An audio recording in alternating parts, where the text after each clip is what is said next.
안녕하십니까, MC 자세입니다. 오늘은 작년에 출장 겸 휴가를 다녀왔을 때 프랑스에서 바이크를 탈 기회가 있었습니다. 도로와 모든 것이 너무나 환상적이었고, 특히나 어릴 적 꿈의 모델을 우연히 탈 수 있어서 그 낭만을 영상으로 남겼던 것을 제 이야기와 함께 이번에 업로드 해봅니다. 오랜만에 라이딩 영상입니다. 제가 요즘 오토바이를 탈 시간이 없어서. 저는 굉장히 친한 프랑스 친구가 있습니다. 친구라고 하지만 저보다 8살은 많죠. 두 부부인데 우연히 태국 여행에서 만나가지고 10년간 굉장히 친한 친구를 지내고 있습니다. 유럽에 가면은 이 친구들 때문에 동선이 좀 꼬여도 프랑스 남부의 친구 집에 꼭 들리곤 합니다. 이 친구들도 설에 왔을 때 우리 집에서 지내기도 하고, 어느 나라도 비슷하지만 프랑스도 남부 사람들과 북부 사람들의 성향이 조금 다릅니다. 그 중에 남편인 윌리엄은 저와 취미나 추구하는 것이 좀 비슷해가지고 항상 말도 잘 통하고 만나면 술도 진하게 함께 마시고 합니다. 이 친구도 바이크에 대한 애정이 참 많은데 이분이 10년 넘게 가지고 있는 오토바이가 있습니다. 바로 일본 바이크 황금기 마지막 쯤의 이 산물이죠. 일본 바이크 회사들의 경쟁이 정점을 좀 지나고 이제 마지막 유산을 이어받는 몇 개의 모델들이 나오던 시절에 출시했던 오버리터 바이크들이 있는데, 그 중에서도 가와사키사의 ZRX 1200입니다. 우리에게는 다이그로 훨씬 더 유명한 모델이죠. 국내에는 많지 않은 모델이기도 하고요. 다이그는 2010년 중후반까지 일본에서 판매가 되었고, 그전에는 2001년에 출시한 1200은 전 세계적으로 팔렸지만 2007년인가 아마 그럴 거예요. 마지막으로 생산을 중단했던 걸로 제가 알고 있습니다. 1200을 말하기 이전에 1200의 전신인 1100을 말 안 할 수 없습니다. 왜냐면 이제 여기로 들어가면은 여러분이 좋아하시는 남자는 가와사키, 그런 거나 제파, 이런 가와사키의 전설이 나오는 것이기 때문입니다. 그럼 여기서 흔히들 남자는 가와사키다 하면은 생각나는 상남 2인조의 홍련의 Z 등의 이야기를 잠깐 하고 넘어가 볼까 합니다. 어차피 이 바이크의 마력이나 성능 이런 이야기를 해봐야 공감하실 분도 적으실 거고, 요즘 바이크에 비해 그렇게 고성능도 아니니까요. 하지만 가와사키 하면은 또 재밌는 이야기들이 있는데, 그 중에서 상남 2인조 이야기는 이 바이크만큼이나 우리 어린 시절 꽤 재밌던 이야기니까요.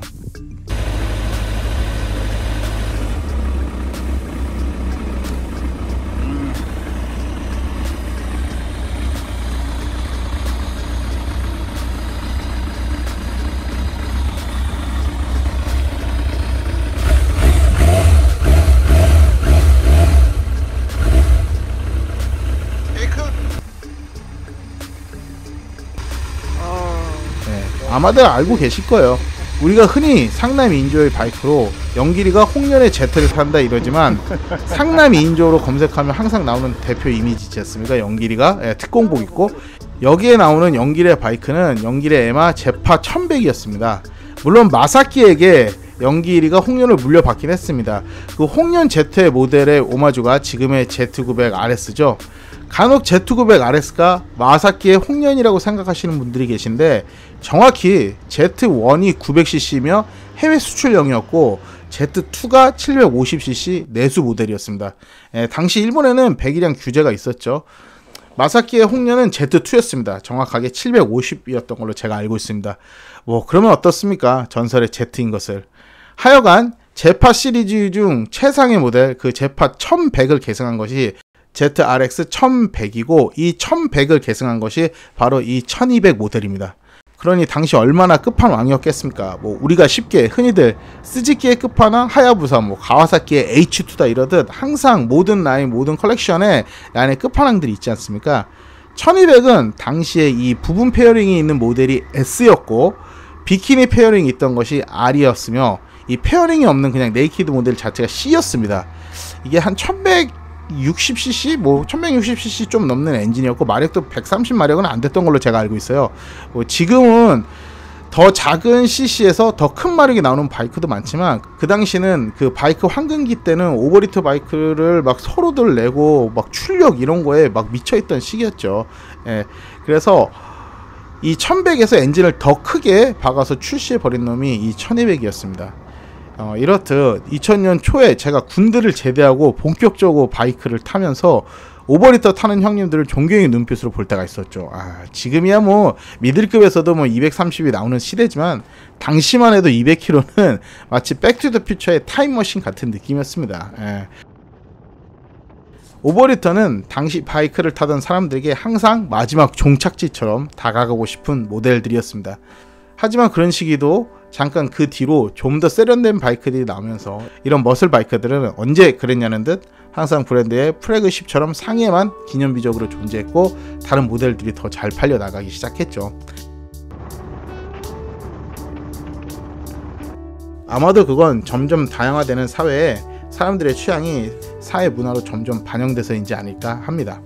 이전에는 뭐 바이크는 무조건 CC 크고 빠르면 장땡이던 시대가 있었고 그때 나온 이야기들이 배기량이 깡패다 이런 말도 있었죠. 여하튼 당시 20대 초반에 로망이던 바이크를 친구의 차고에서 보게 되었고 친구가 이게 나의 로망 바이크였다고 하니까 선뜻 한번 타보라고 하더라고요. 이날 함께 여행 가는 해변까지 꽤 긴 거리를 달려보았습니다. 시간이 지났지만 당시의 감성을 간직한 녀석은 차고에서 왜 이제 왔냐는 듯 으르렁거리기 시작했습니다. 20년이 다 됐고 여전히 잘 달릴 것 같은 믿음을 주는 녀석이었습니다. 물론 이 윌리엄은 여타 외국 사람들처럼 차고에서 자기가 뭐 ECU까지 만질 수 있을 정도로 자가 정비가 가능한 사람이라 더 관리랑 보관이 잘 됐을 거라고도 저도 생각합니다. 하여간 로망인 바이크에 올라탄 저는 40이 넘은 나이에도 다시 20대 청춘으로 돌아가는 느낌이었습니다. 아마도 그래서 많은 분들이 오토바이를 타고 그것의 로맨스를 느끼지 않나 생각합니다. 자, 그럼 저와 함께 잠시 프랑스 남부의 도로를 달려보시죠. 오늘 달리는 도로는 프랑스 남부 몽펠리에에서 근처 바닷가인 팔라바스 레프로라는 유명한 해변으로 가보기로 했습니다. 달려갑니다. 프랑스 하면은 파리를 대부분 생각하시지만 저는 제 취향상 파리보다는 이런 남부가 저와 더 잘 맞더라고요. 이 몽펠리에나 본느 같은 조용하면서도 분위기 있는 곳들을 더 선호합니다. 참, 프랑스에서는 헬멧과 더불어 장갑도 반드시 착용해야 합니다. 필수 복장입니다. 안 하면 벌금입니다. 고속도로를 올라가서 달려보고 차선에 상관없이 차량과 동일하게 달리고 그러다 보면은 뭐 자연스럽게 1차선은 추월 차선으로 사용하고 서로가 약속하듯 어느 제약 없어도 자동차 운전자들과 호흡을 잘 맞춰서 달립니다. 유럽에서 바이크 타면 이런 게 참 좋죠. 참, 가끔 질문하시는 분들이 있어서 제가 오늘 정리를 해드릴게요. 우리나라 면허책에는 자동차 면허증을 보면은 1종 보통과 2종 보통 이렇게 있죠. 이거는 125cc 이하 모든 오토바이는 운전이 가능합니다. 2종 자동이 근데 또 있어요. 이 오토 면허라 그러잖아요. 근데 이거는 125 이하 오토만 가능합니다. 그러니까 스쿠터만 가능한 거죠. 알고 계시죠? 2종 자동은 매뉴얼 바이크는 타시면 안 돼요. 그래서 외국에 국제 면허증을 발급받을 때 보면은 그 스탬프를 찍어줍니다. 거기에 A, B, C, D로 되어 있습니다. 2종 소형이 없으면은 이 A 스탬프를 받을 수가 없어요. 즉 외국에서 오토바이를 타실 수 없다는 얘기예요. A 스탬프가 있어야 합니다. 뭐 가끔 동남아에서 불법으로 스쿠터를 빌려주고 하는데 이게 안 걸리면 상관없는데 걸리면은 장난 없습니다. 그리고 요즘은 외국과 국제 조약이 잘 되어 있어서 왜 요즘 면허증 보면 뒷면에 영어로 된 면허증을 많이 발급받으실 거예요. 이거면 오케이다, 뭐 국제 운전 면허증 없어도 된다라고 생각하시는 분들이 종종 있는데 이거는 뭐 그냥 프리패스가 아닙니다. 운전이 가능하다는 것을 알려주는 것이지 렌트를 하실 때 이것만 가져가면 안 됩니다. 국제 면허증이 있으셔야 돼요. 또한 조약이 되어 있지 않는 나라에서는 이건 그냥 TTR 카드 같은 존재예요. 항상 외국 가실 때는 국제 면허증을 발급해서 가져가시고 운전하실 때 꼭 함께 가지고 다니셔야 합니다. 이 사항 또 기본이지만 혹시나 처음이신 분들을 위해 알려드렸고 이 사항은 오토바이가 아니라 자동차에도 꼭 적용이 됩니다. 친구 차에 와이프가 타고 높고 넓은 하늘과 자연을 즐기며 계속 달려갑니다. 좋은 인생입니다. 자기가 하고 싶은 것 위해 열심히 일하고 행복하고 어릴 적 로망이던 바이크도 타보고 요즘은 최신형 바이크들에만 많은 사람들이 관심을 갖고 마치 어떤 브랜드의 무슨 바이크를 못하면은 굉장히 우리 어릴 적 표현대로 쫑을 주는 문화가 좀 퍼져 있는 것 같아요. 그런 게 최근에는 사실인 것 같고요. 바이크도 무조건 크고 비싼 것만 타야 최고다 라고 생각하는 사람도 주위에 좀 있는 것 같습니다. 뭐 물론 물질 만능주의 시대에 만들어진 어쩔 수 없는 문화이지만 가끔 이런 올드 바이크를 보고 탈 때면 이전 어렵던 젊은 시절도 생각이 납니다. 가지고 싶은 바이크를 구매하기 위해 아르바이트를 몇 개씩 하고, 참 유튜브를 보다 보면은 가끔 올드 바이크나 화석 바이크를 무시하는 분들이 종종 있는데, 솔직히 화석 바이크를 소장하시는 분들이 경제적 여유가 없어서 소장하는 것이 아닙니다. 그 당시 낭만과 꿈을 가지고 있고 싶어하는 분들이 더 많으며, 그런 화석 바이크는 오히려 최신의 바이크보다 더 손도 유지 비용도 많이 들어간다는 점을 아셨으면 합니다. 누구에게나 어떤 바이크는 꿈과 추억이었으니까요. 그렇게 달려서 친구와 팔라바스 해변에 왔습니다. 바이크를 타는 저와 친구도 와이프도 함께 즐거워하는 모습은 어쩌면 내가 다치지 않고 즐겁게 오래 잘 타서인 듯 합니다.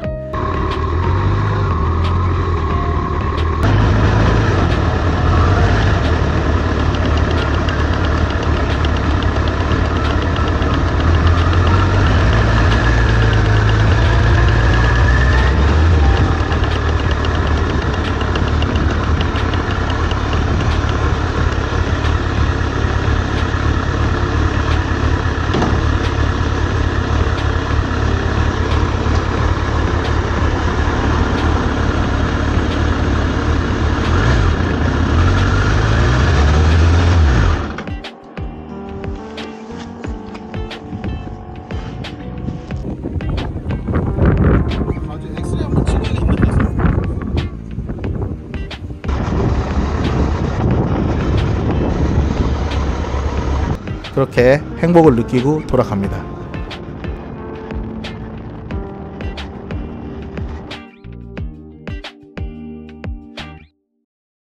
이렇게 달린 남부 프랑스 도로의 40km 내내 미소가 사라지지 않았습니다. 달리면서 속으로 오호호 하면서 막 즐겁게 달리고 나아갔고요. 달려가는 길에 오늘 처음 만난 이 바이크 친구지만 마치 오래된 친구 같은 느낌이 들어서 타는 내내 다시 20년 전으로 타임슬립한 느낌이었습니다. 그렇게 즐겁게 타고 복귀해서 윌리엄 부부와 즐거운 식사를 하기로 했습니다.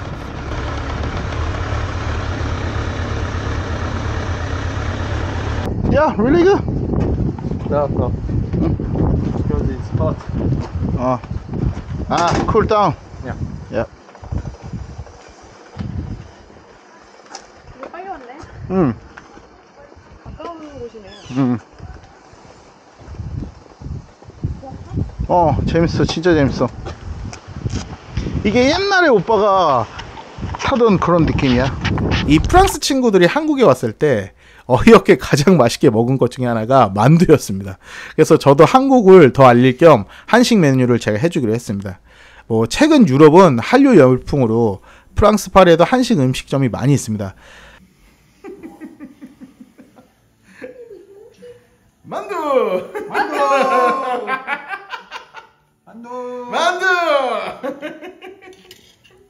근데 안타까운 사실은 한식이라고 하면서 가게 주인이나 일하는 사람은 다 베트남이나 중국 사람, 또 필리핀 사람들.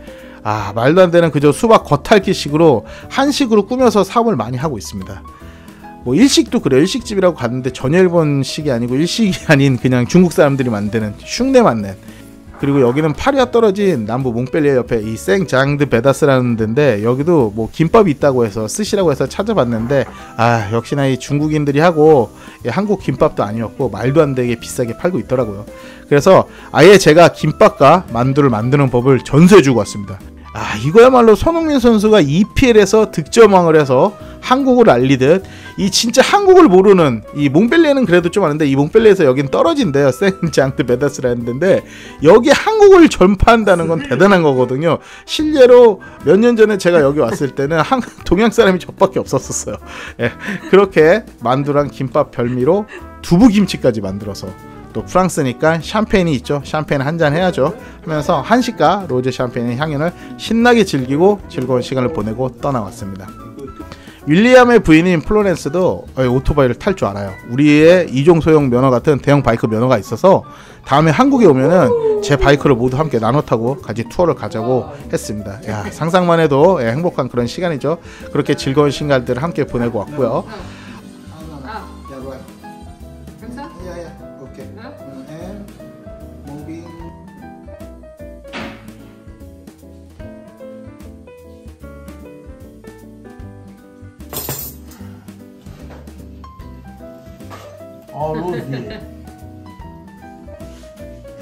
Thank you for sushi, for the listen.